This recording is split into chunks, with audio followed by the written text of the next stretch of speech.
Hindi ko inakala na ang isang gabi ng pag-iisa habang pinagmamasdan ko ang kumikinang na syudad mula sa aking bintana, ang simula pala ng lahat.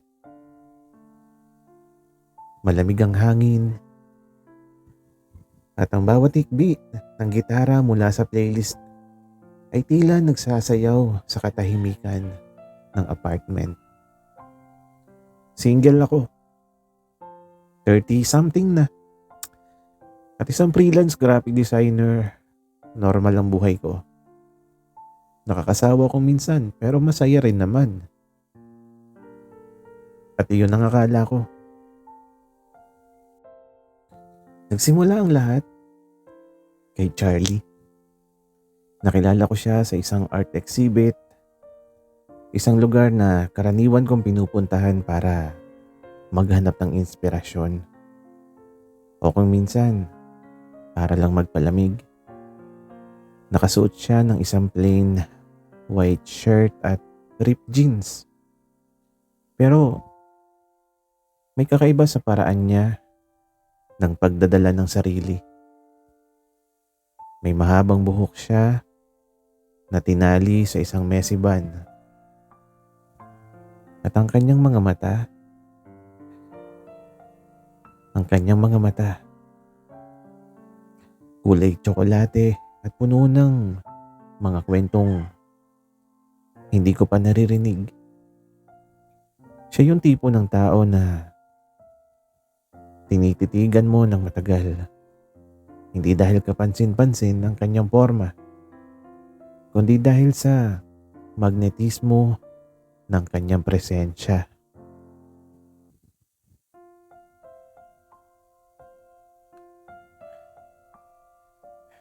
Maganda yung gawa, 'di ba?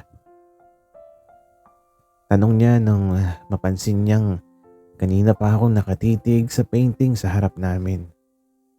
Ito ay isang abstract piece, puno ng matingkad na kulay at tila magulong strokes pero may kapayapaan sa gitna.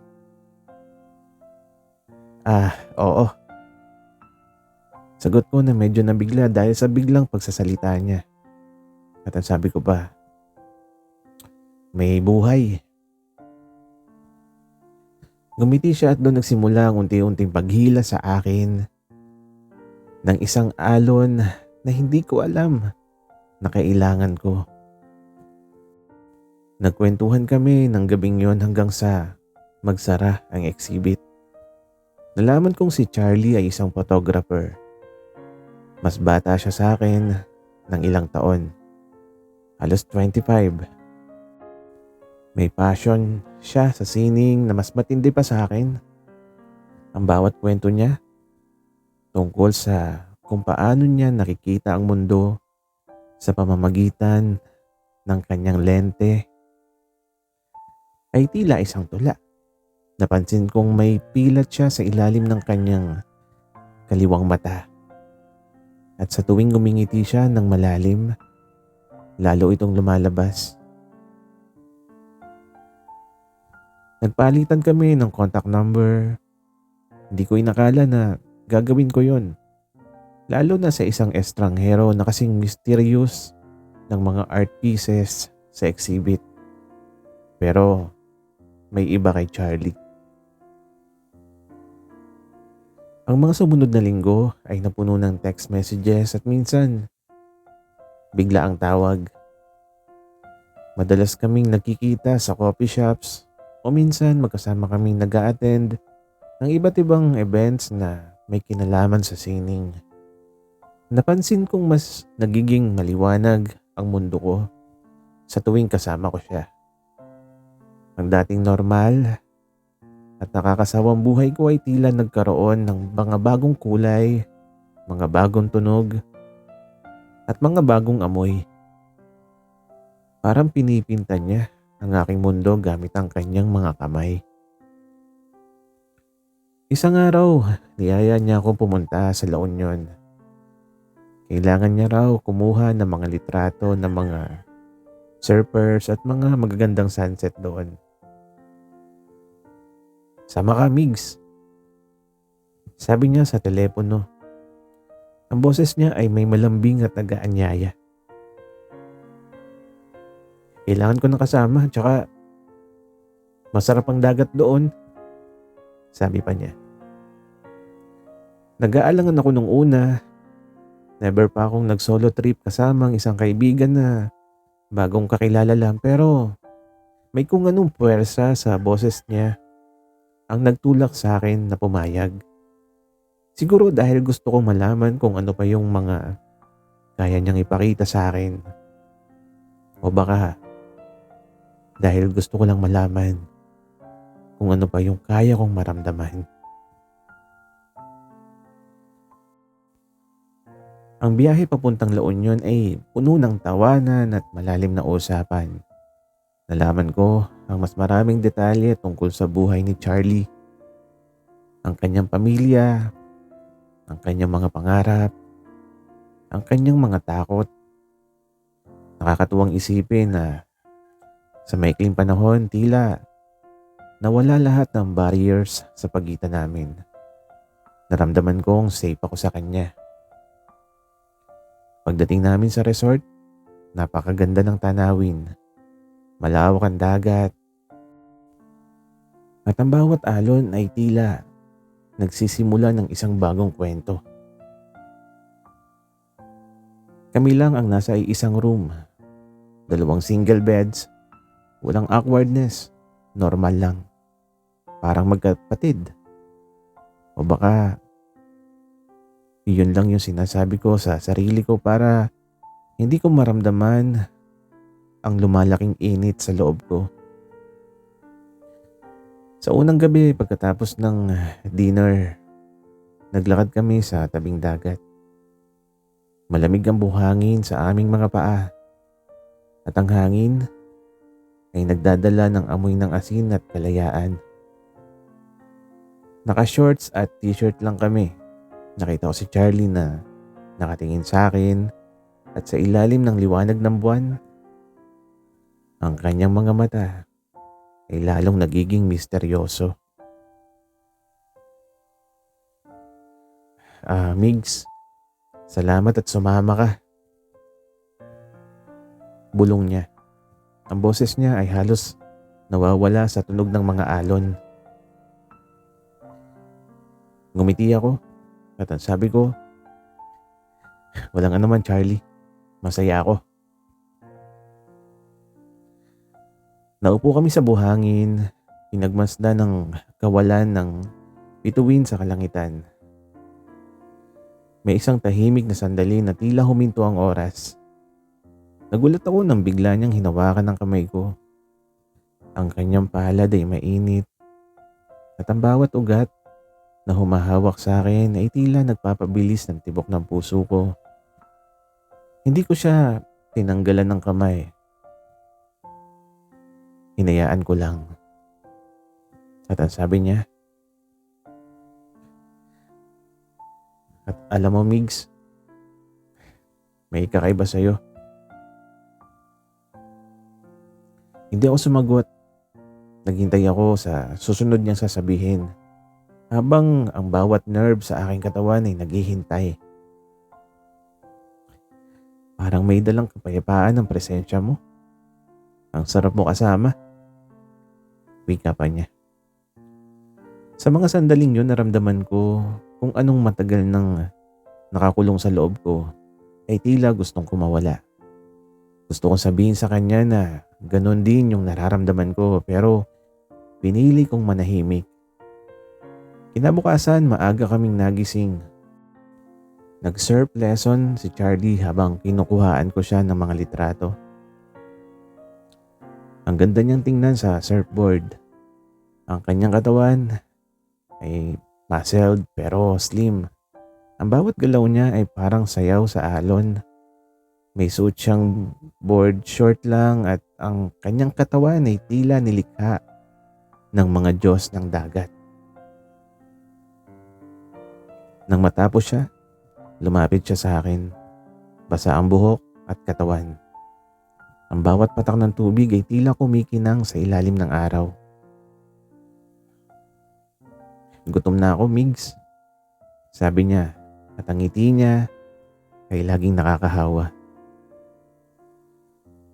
Kumain kami ng almusal sa isang small cafe sa tabi ng dagat.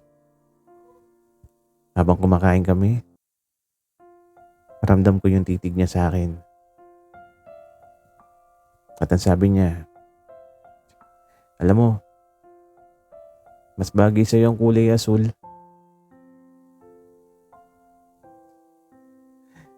Nakasuot kasi ako ng asul na t-shirt noon. Ngumiti lang ako pero sa loob-loob ko, gusto kong sumigaw. Ang simpleng papuri niya ay tila isang kuryente na dumadaloy sa buong katawan ko.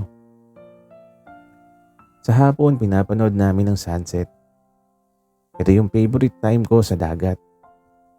Ang kulay kahel, rosas, at violet na nagsasama-sama sa kalangitan ay isang masterpiece. Nagdala kami ng beer at iinom namin habang nasa buhangin, habang ang araw ay unti-unting lumulubog. Pinahiga niya ang kanyang ulo sa balikat ko. Maramdam ko yung init ng kanyang buhok, ng kanyang hininga. Ang bawat heartbeat ko ay tila nagmamadali. Nanginginig ang aking mga kamay. At ang bulong niya. Ang ganda, 'di ba?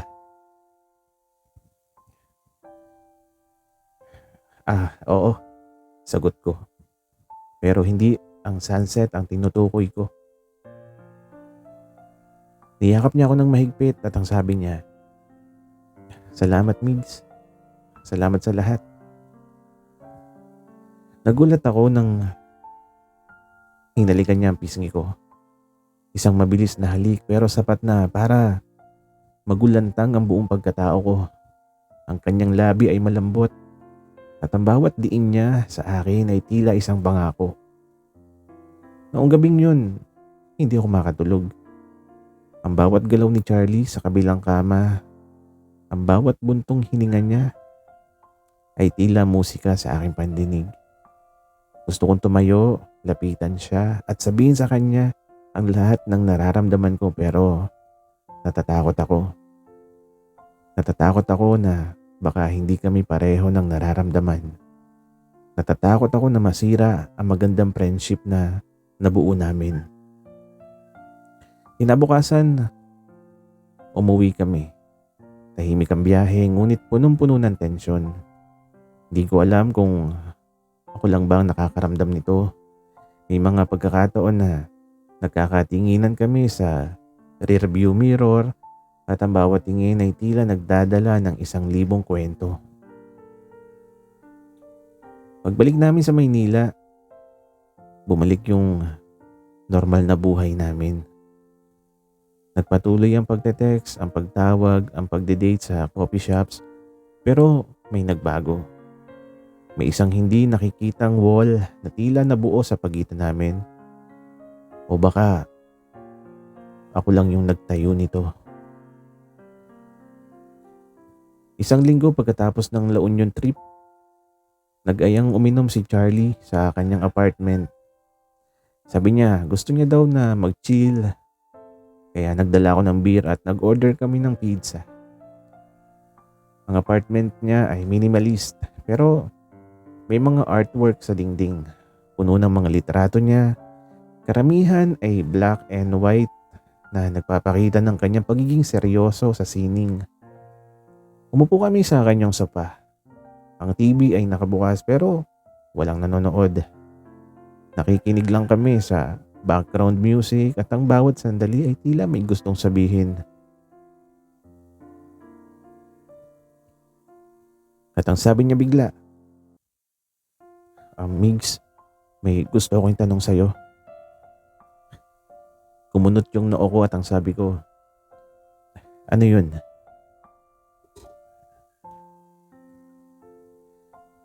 Huminga siya ng malalim at ang sabi niya, ano ba tayo?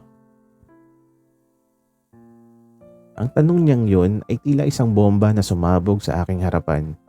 Ang aking puso ay kumalabog ng malakas. Natatakot ako sa sagot. Natatakot ako na baka sabihin niya na Kaibigan lang kami. Um, Hindi ko alam, Charlie. Sagot ko habang tinitingnan ko ang aking mga kamay. Hindi mo alam o ayaw mong aminin? Tanong niya. Ang kanyang boses ay kalmado pero may lalim. Umiling ako at ang sabi ko, "Ay, hindi ko alam eh." Lumapit siya sa akin. Ramdam ko yung init ng kanyang hininga, ang amoy ng kanyang balat. Ang bawat hibla ng aking buhok ay tila tumatayo.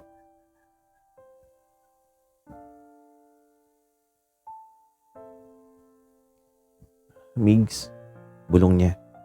Ang kanyang mga mata ay nakatitig sa akin ng malalim. At ang sabi pa niya, naramdaman ko yung lahat sa La Union. At ito, napatingin ako sa kanya. Ang kanyang mukha ay seryoso pero may pag-asa. Alam kong naramdaman mo rin, wika pa niya. Wala na ako nagawa. Niyakap ko siya ng mahigpit. Ang bawat pagyakap ay tila isang pangako. Ang bawat hikbi niya ay tila isang kanta. Hinalikan niya ako. Hindi ito mabilis na halik sa pisngi. Ito ay isang matagal at malalim na halik na tila nagsasabi ng lahat ng hindi namin kayang sabihin sa salita. Ang kanyang labi ay malambot. Ang kanyang dila ay masarap. Ang bawat galaw niya ay tila isang eksperto sa paggising ng mga damdaming matagal nang nakatulog sa akin. Naramdaman ko ang kanyang mga kamay na gumagapang sa aking likod. Unti-unting umaabot sa aking bewang. Ang init ng kanyang palad ay tila kuryente. Gumanti ako sa halik. Pinayagan ng sarili kong lumutang sa alon ng kanyang pagmamahal. Dahan-dahan humiga kami sa sofa. Ang kanyang mga mata ay nakatitig pa rin sa akin, puno ng pagmamahal at pag-asa.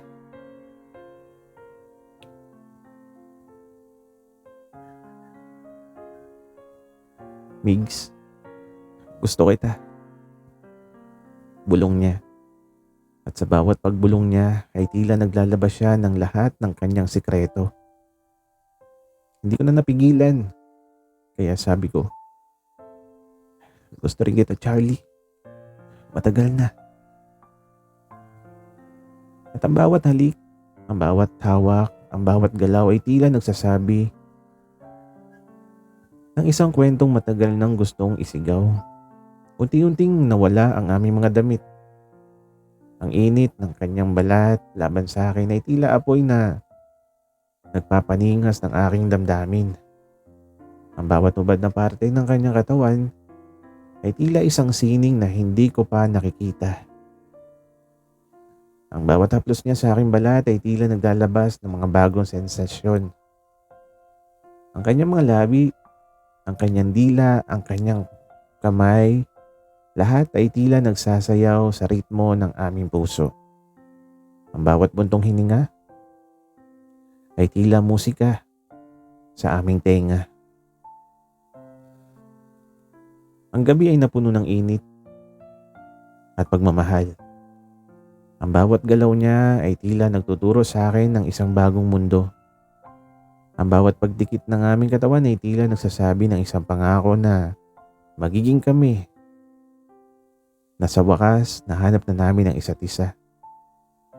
Nang matapos ang lahat, nakahiga kami sa isa't isa habang pawis at lumalagkit sa aming mga katawan. Ang kanyang ulo ay nasa dibdib ko.